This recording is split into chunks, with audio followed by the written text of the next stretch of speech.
So today I want to talk about, obviously, if you've seen the title, what is the future holding pretty much for Tulsi Gabbard? Looking at the field and looking at possibilities if, things don't work out. And obviously, as I've said before, odds are we're fighting not just an uphill battle. We are fighting something that, again, if she pulls off winning this nomination at this point in the game, it's never going to be, seen before, done before. This is going to be absolutely historic. So, with that being said, just to touch up on what we're looking at here, Tulsi Gabbard has now pulled in more than one delegate. Okay. And of course, the DNC still says, well, we're looking at raising the threshold. She's obviously qualified. It's not going to be a crowded stage one bit at all. But they're not satisfied. They don't want her on stage. She's too much of a threat to a Joe Biden whose mental capacity is certainly going downhill. He's certainly not as sharp or coherent as he was, 8 years ago. Okay? And things don't look good at the moment for Bernie Sanders. At one point, everyone was ranting and raving. Even I started to look at Bernie and said, maybe he's really going to run away with this thing. But of course, I said the entire time, yeah, we saw one good win, but if you really think the establishment's just going to let this happen, you got another thing coming. Which is another reason why I say that Tulsi Gabbard is really in a hard spot. If the guy who's already won a lot of delegates, okay, Bernie Sanders, is going to get screwed by the establishment, what do you think's going to happen to someone that hasn't even really won that many in the first place? I get a lot of people's optimism here. Yes, if she's allowed on the debate stage, and I've said this myself, that's her only possibility. The downside to that is we're operating on the assumption that the DNC is going to give us a free, fair election with no interference whatsoever, no rigging, no game playing. That it's just going to be let the people hear from the candidates and people go out and vote. I don't trust them that much. I just simply don't. They're too corrupt. They're far too corrupt of an organization, and they're going to try and rig this in their favor by, in my opinion, any means necessary. We haven't seen evidence of voting machines getting hacked and votes changed, but we've seen evidence that it's not that hard to do. Okay, so I fully believe that that's, very much something that as a last resort they could resort to if they haven't already done it. Who knows? Okay. Nonetheless, Tulsi Gabbard, as I said, big uphill battle. What is in the future for Tulsi? Should the DNC get their way? Doesn't even go to Bernie Sanders. It winds up going to Joe Biden. And, right now, Joe Biden's got a whole lot of momentum behind him, unfortunately. For all the Bernie supporters out there, hate to say it, but the guy was damaged looking back coming into this race. Now, you may disagree with me on that, but he was. And I've had this stance the entire time. Okay? Bernie Sanders lost a lot of respect from a lot of people coming into this race because of what he did the last time around. And for God's sakes, if he didn't lose their respect before when he got screwed and still played along by their rules, well, he's most certainly losing respect when he sits there and says, I would support whoever wins the nominee, and yet we've got clear signs of a screw job on the way again. So not only would you bend over and let the establishment sodomize you in 2016, you'd be willing to bend over and let the establishment sodomize you figuratively again this time around. How can you say you have any respect for yourself or your movement or any revolution to change this corrupt political system if you're willing to bend over and take it up the ass from the people who are part of this problem? I'm sorry for the crudeness, but there's really no other way to get this picture across very clearly here. So a lot of people lost respect for Bernie Sanders. So quite frankly, it doesn't matter what the message is. You've got the issue of a more crowded field, therefore splitting votes. And when they all then rally behind Joe Biden, that's going to help Joe Biden. The association to Barack Obama was going to help Joe Biden. you're bending over for Hillary Clinton and saying you would help whomever the nominee is, even if it's my friend Joe Biden. That certainly didn't really help you out any. And to top it all off, Bernie, we had to look, unfortunately, I know a lot of people don't like hearing this, you've got the age factored in, you've got health factored in, and when we look at just those two things, if I'm not mistaken, and I don't mean any disrespect by this, but didn't Bernie have a heart attack while we've been going through this primary season?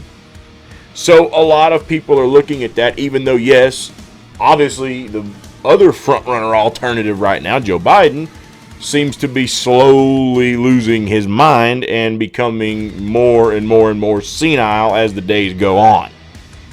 Okay? So you're not really working with much, but nonetheless, at the same time, there's a lot of things that have been playing against Bernie this entire time, which is why I don't understand something. And maybe this is just me thinking back hindsight. I've been paying attention to some key remarks from Bernie Sanders as this campaign has rolled on. Okay? Bernie came out and said that he didn't want to run the last time around. Of course, he brought this up defending himself from Warren's attacks that he claimed a woman could never be president. This was all brought up at that point in time. That it was a lie because he actually tried to get Warren to run for president last time around. Okay? So, Bernie, you didn't want to do it the last time around. So you went to Elizabeth Warren. So, I've got a question there, Bernie. Turns out there's a candidate that is still hanging in the race.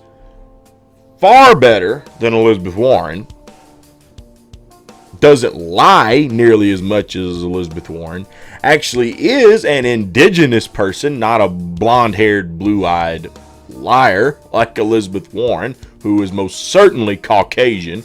Donald Trump's infamous line, I have more Native American blood in me than she does, and I have no Native American blood in me. Okay? So, she's actually an indigenous woman, not Native American, but still indigenous nonetheless. Okay? And I would argue, just better on policy. And if anything, Bernie, she fights to defend your name more than you do. So, Bernie, if you didn't want to run for president the last time around, I'm a little curious. Why did you go forward with it this time around when you had Tulsi Gabbard running for president and you knew that? She has defended your ass from attacks from Warren, mainstream media, you know, the Russian accusation. And of course, you barely speak up at all. And I mean barely speak up for her to defend her honor. Okay, you've done it a couple times, but not very much. It really takes a lot for you to open your mouth to defend Tulsi Gabbard. Okay, so why didn't you come out this entire time and just support Tulsi? Honestly, I feel like if that had been done, we would have never saw the massive divide between the Bernie Sanders-Tulsi Gabbard campaign that we saw this time around. And I feel like a lot of the people sitting on the fence, you know, that may have went the other direction over some of those issues we just named, could have possibly stayed and gone with Tulsi Gabbard. So that's just some brainstorming I've been doing over the last couple of days. Just an opinion of mine. You know what they say about opinions, but nonetheless, that's just my thought process on this. But in the event Bernie doesn't pull this thing off, Tulsi Gabbard can't make this extremely massive comeback and get it herself, and again, I wouldn't put money on that. And the only chance she's got at even trying to do it is if we get her on this next debate stage. Okay? But nonetheless, what could the future hold for Tulsi should this not pan out? Should we see a Joe Biden-Trump election? And of course, Trump's going to win that re-election. In my opinion, I know a lot of people have said this, Tulsi needs to go third party. And if anything, I think it might be a good idea on her part to start a third party. Now, I know she said she's not going to run third party this time around, and I know that some want her to run third party this time around, but Tulsi's a person of her word. She's not going to do it. She's not going to do it. But the next time around, we need a damn good third party going, okay? We can work on the name between now and then, but the Democrat Party is absolutely flawed. The Republican Party, even though it got a more populist message when Trump ran, we found out since Trump got elected, pretty much just been business as usual, except for a few details here and there. Okay, so we need a good third party. And we're going to have to start fighting back against the both of them with a good third party. Now, the good news for that is there's a lot of people who consider themselves to be independents. And there's also a lot of people who really want to see this Bernie Sanders nomination, Bernie Sanders presidency. And of course, if Bernie gets cheated again, they're going to be a bunch of pissed off people. Meaning, considering Bernie was an independent for years, even though he's now become a Democrat pushover, I don't know if we could get Bernie on board with this program or not. I would say probably not at this stage in the game. He seems to be way too chummy with a whole lot of Democrats. If we could get him, great. Because having the voice there, whether you like Bernie or not, people, you got to understand one thing. There's a lot who do. And it wouldn't be a bad idea because on policy, a lot of the things he said over the years, he's not wrong on a lot of things, okay? For people that say he never got something done, tell me why they call the man the Amendment King, okay? So that being said, if we could get Bernie on board with a program like that, it would be absolutely great. But I don't know if we can or not. But I think that Tulsi Gabbard would be great, to put in charge and to be the head of a new good third party and get that ball rolling, possibly run for president again the next time around on a good third party ticket. Again, hypothetically, should the worst happen this time around, which odds are looks like it's probably going to, unfortunately. Okay? Who would be some other good people that I would like to see possibly get behind this movement and really help push things along? Obviously, a man that's been touting that he is an independent for years, Jesse Ventura. I would love to see Jesse Ventura come out and help Tulsi Gabbard potentially. A good Jesse-Tulsi duo would work great starting a new third party. And Jesse's actually done that before with the Reform Party a long time ago. Just some key figures, believe it or not, back in the day for the Reform Party: Ross Perot, Jesse Ventura. And this one, some people may not like hearing it, but believe it or not, this was actually before we have the Donald Trump we knew of today, when he was talking about populist narratives that he used on the campaign trail without the whole thing about Mexico and Mexicans and Muslims and everything else, okay? But yes, Donald Trump was actually part of the Reform Party a long time ago too, back when Jesse actually respected Donald Trump and they actually got along fairly well. Okay, so those are just three big names from the Reform Party a long time ago. Jesse's been independent for years. I think he could do really great starting another good third party, and he's certainly a good voice. Now, here's going to be the key, okay? If something like this comes along, we've got to get the message out there to the people.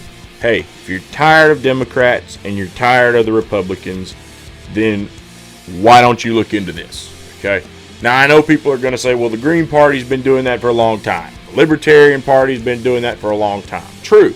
And that's why you're going to actually have to really get some, well-known, important people to get behind it. Okay. But this entire strategy that the Justice Democrats had, we're going to come in, we're going to take over the Democrat Party, that's working so damn good. I mean, just wow. You've made so much progress that we're looking at getting the man that was vice president under the Obama administration as our next nominee. So, obviously, Clinton failed out in 2016, and that's why a lot of the people like TYT, Kyle Kalinske, a lot of other people came out and said, hey, we need to start our own movement. We need to get something going. And what do we have to show for it? Another presidential primary that's potentially well on its way to getting, rigged over and becoming another screw job. Great. Yeah, we're making a lot of improvement. Who did we get elected to Congress? AOC, oh my God, wow, what an improvement. Rashida Tlaib, Ilhan Omar, just to name a few. Yeah. But how about all the rest of the Democrats that got elected? Oh, that's right. Michael Bloomberg bought them. He just said it in the last debate. Wow. Complete takeover we've done of the Democrat Party. We've done nothing. Nothing has changed in the Democrat Party. Okay? And yes, there may be a few talking points here and there, but nothing has changed. We're looking at potentially rolling into a Joe Biden nomination, bought and paid for. We still don't have any sort of a good health care plan. They can't pass a damn thing. They can't get Republican support for anything. I mean, it's an absolute shit show. Nothing has been accomplished. It's time we do what Jesse has been saying for a long time, and we get rid of the two-party dictatorship. It's got to be done. It's got to be done. There's no other way. And for all the people who say, well, you're just wasting your vote to go third party. Well, you know what? As long as you approach it from that standpoint, nothing's ever going to change in this country. All you people who just vote for what you feel might be the lesser of two evils because you're scared to go third party, don't bitch when nothing changes in this country. When poverty keeps increasing, jobs keep, shipping out overseas, disappearing, wages don't increase, the healthcare system doesn't get any better, the cost of living keeps going up, the price of your medicine keeps going up, and we keep pumping more and more and more and more money into the military-industrial complex and getting into more and more and more and more wars under a Democrat or Republican administration with a Democrat or Republican Senate and a Democrat or Republican House of Representatives. Don't bitch because you don't want to take that bold step to step out and tell the two-party dictatorship to go to hell and we're going to vote third party. But that's the only way we're ever going to get these assholes' attention to change anything. Plain and simple. It's going to have to be done. Third party is going to have to come in the long run. Even if Tulsi pulls something off or Bernie pulls something off. If you think that just one person winning the presidency is going to change everything, folks, you've got another thing coming. There's going to have to be an overall of the House and the Senate. And even if the Democrats take the House, what are the odds, and I've said this before, that every single one of them are going to have the right mindset to pass the right things, that they're not going to be bought off by the politicians.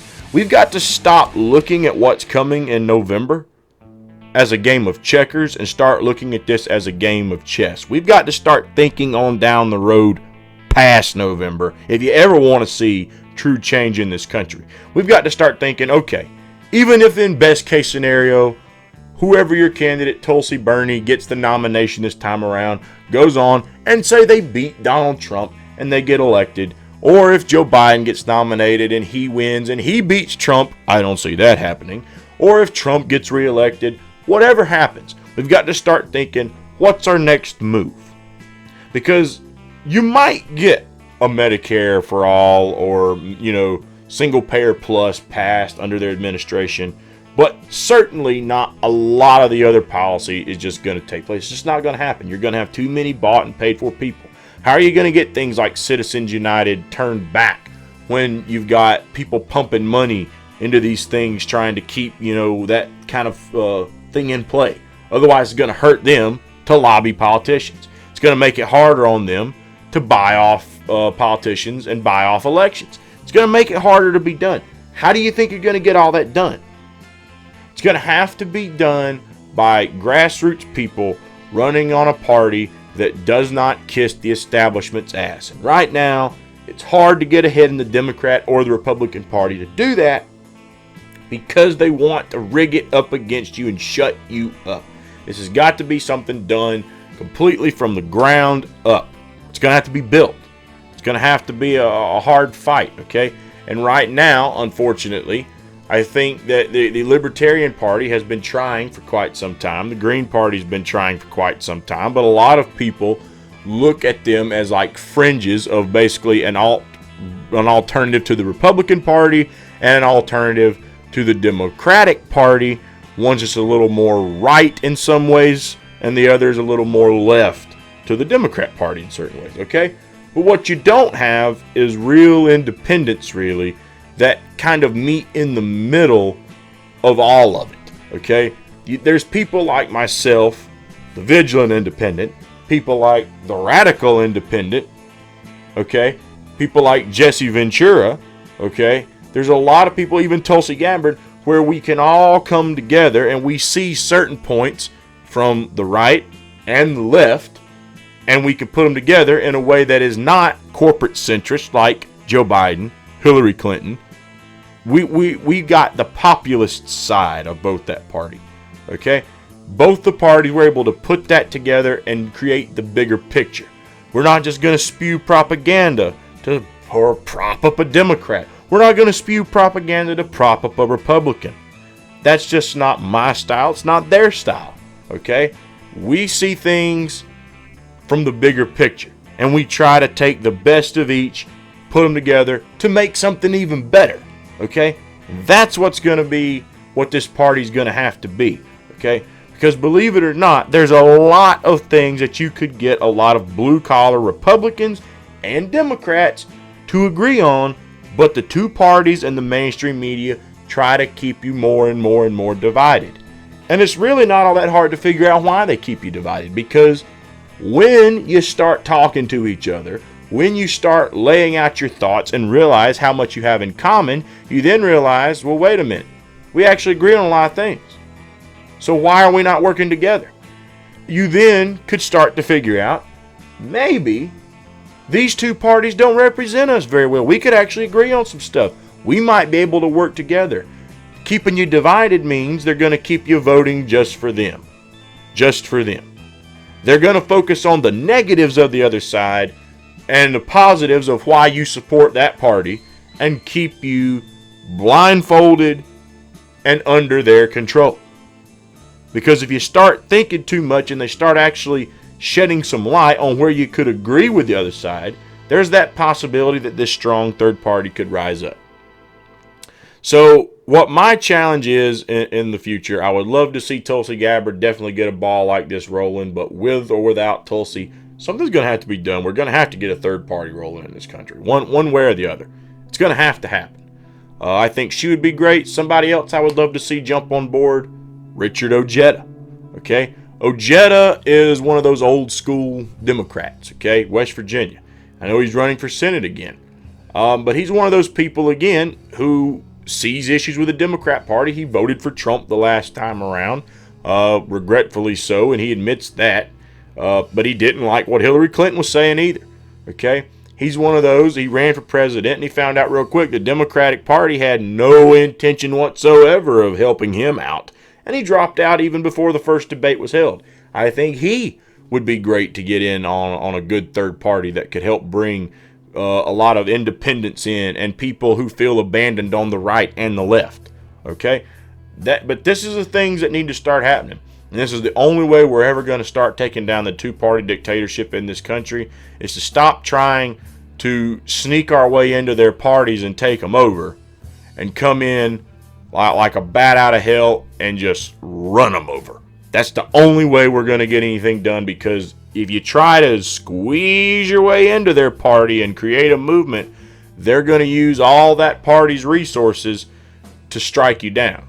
And I know some are going to say, well, if you try to come in from the outside, they're just going to work together to strike you down as a group. Instead of that party just doing what it can to strike you down on its own, they then get all their resources together to strike you down. And you know what? That's just an uphill battle we're going to have to fight.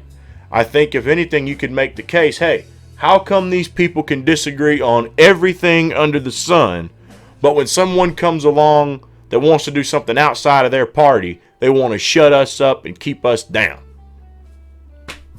I think actually you could start to make a good case to a lot of people saying, hey, maybe you want to pay attention to this because there's the reason they don't want you to hear from us. And I think that actually might resonate with some people as well. Only time will tell. But in my opinion, if worst comes to worst, that is the path forward that I would love to see Tulsi Gabbard take. And I think that if there was a time for a third party to really start gaining momentum, if we see Joe Biden versus Donald Trump, the time for that third party would be right now. Now's the time to get this ball rolling. And if people do what they need to get out and do, I'll be doing it with my channel if we can get that ball rolling. And if others do the same thing and we get out and promote the hell out of this thing, we might stand a fighting chance the next time around. But it is not going to be easy at all. Not going to be easy. You thought this time around was an uphill battle. Get ready for next time. Everyone's going to have to step on the gas and get out and promote this thing if we can get it rolling. But that's going to be the only way we're going to see change in this country. You try to do it from inside the Democrat and the Republican Party, and they're going to do not one thing but try to shut that message up.